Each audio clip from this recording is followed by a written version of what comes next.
begin with the left apple, applying clean water to the entire of the drawing, being careful to keep the application inside the circle, without going outside the pencil line, and around the reflections. I want the white paper to show through in that area. I am using a number 4 round brush, but if you like to use a bigger one, the application could be faster. After I mix the watercolor pigments, I use the same brush to do a wash on the wet area just as carefully not to go outside the pencil line, and without touching the area of the reflections.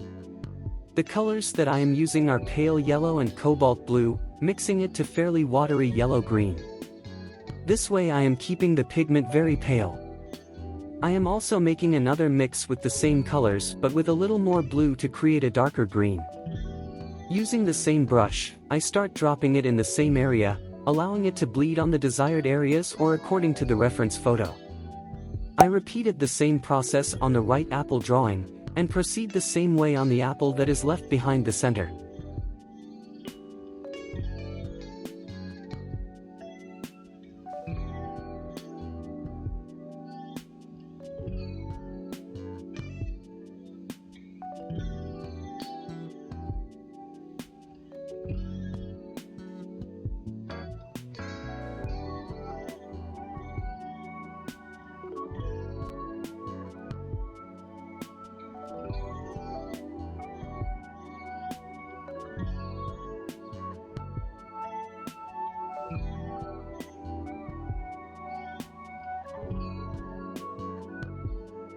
Since the left apple is completely dry, I apply clean water on the upper part, near the stem.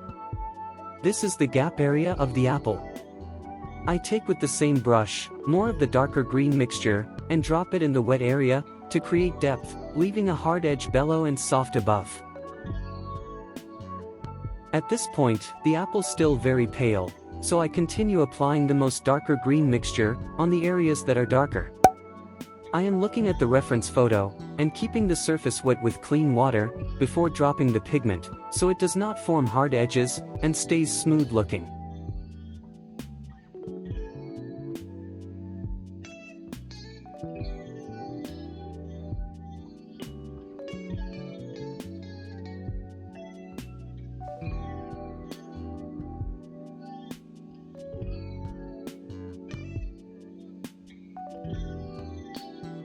Next, I am mixing burnt sienna and cobalt blue watercolors, well watered down to keep it fairly pale. With a smaller brush, I apply it to the stem. The brush that I am using is a number 1 round brush. The stem of the apple on the right took a lot of the green color, so I decided to lift the pigment with a small eradicator brush, and then applied the color as on the stems of the other apples. Next I added more blue in the mixture of cobalt blue and burnt sienna to achieve a gray color, which I started to loosen on the right side of the stems, very close to the pencil line, so it bleeds, creating dimension on the stems. It is very important that before dropping the color, the paper in that area is wet. If it dried too fast, it can get wet again before applying the gray color.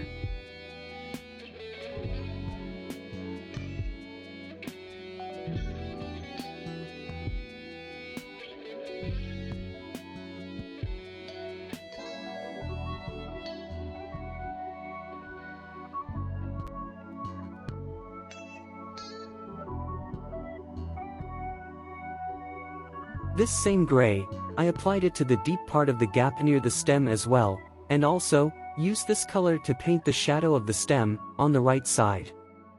For the shadow of the stems I applied the color on dry, and then I smoothed to the right, with the brush clean, just damp.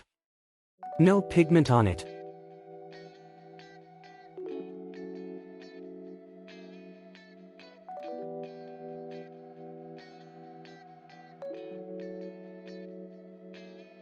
I continued adding layers of the darker green on the areas that need to be darkened, but always making sure it is way before, so it won't form hard edges, and the pigment will keep bleeding. Also I do it without touching too much the reflections or highlights.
Once I am happy with the colors on the apple, I am going to do the apple's shadows, but I am going to make sure that everything is dry, to avoid the shadow's color to bleed on the apples.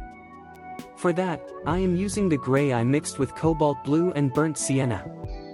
This is a big area also, so as I paint the apples I am painting the shadows, using wet-on-wet technique.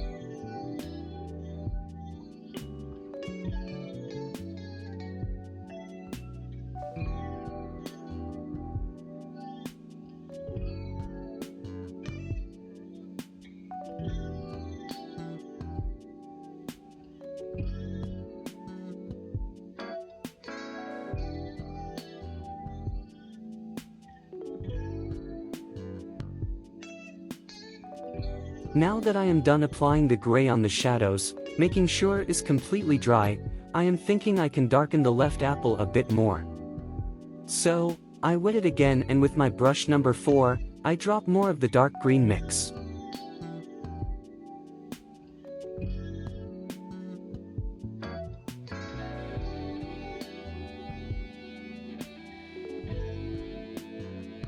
Once is dried, I wetly applied the gray in the astonished area of the apple, into the middle, continuously releasing pigment, until I achieved the dark that I liked the most.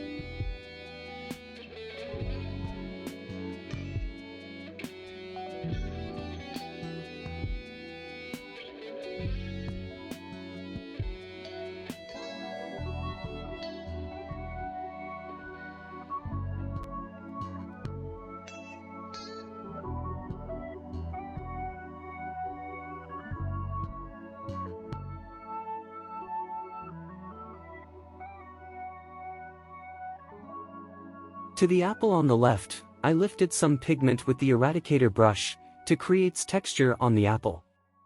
I will be showing how I did it, with the right apple later. The apple in the middle needs more pigment, so I moisten with clean water and start dropping more dark green, with the same number 4 brush. I am looking at the reference picture to make sure I place the pigment on the darkest areas of the apples.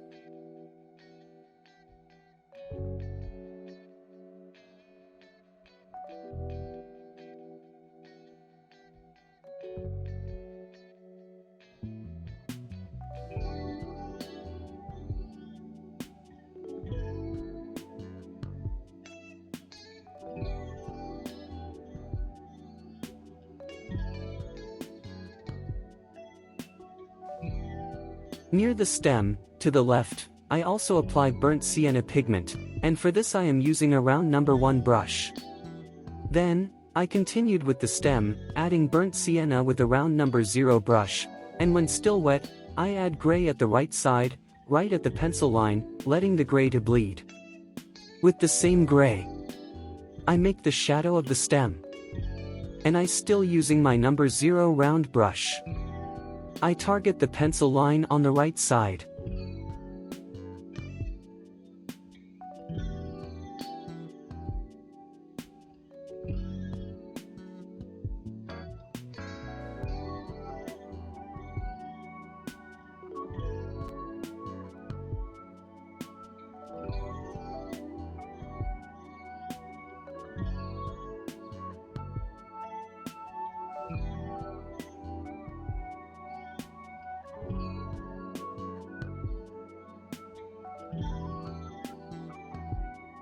The shading of this apple needs to be darker, so I continued adding pigment on it. I am using my eradicator brush, in some areas, where it bled a little too much. Also I used it to lift the areas of reflections or highlights, in the middle apple, and on the left apple. Then I continued with the same procedure on the right, looking at my reference photo. This apple in fact is lighter in the photo but decided to keep it not too pale.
Once I finished, and is completely dry, using a number 0 round brush, I add burnt sienna pigment to the stem, then add gray on the right on the pencil line, while is wet, and letting it bleed. Just like I did with the others apple's stems. Also, proceed with the shadow of the stem, using the gray pigment. I also wet with clean water, the left bottom side of the gap area, by the stem, and dropped some burnt sienna, using the same 0 round brush. I continued applying more darker green pigment on the apple, where it appears to be darker.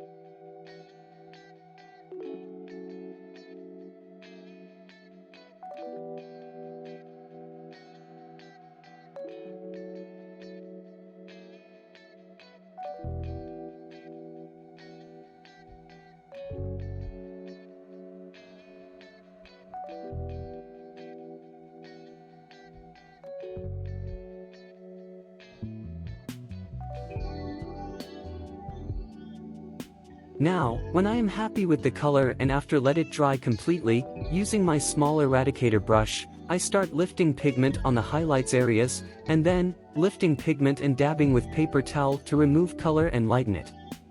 My brush is slightly damp, this will create texture and color variation on the apple. No necessary to do all the spots, but at least suggest. This will make the apples more realistic. These are the final details. It seems to me that I am finishing the painting.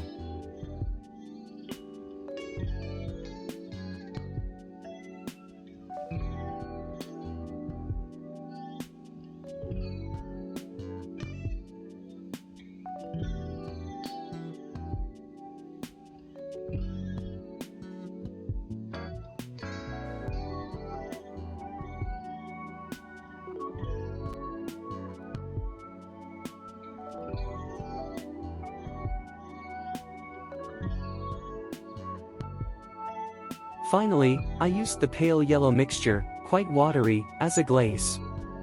I applied it all over the apples, using my number 4 round brush. This gives to the apples a beautiful shine and glow.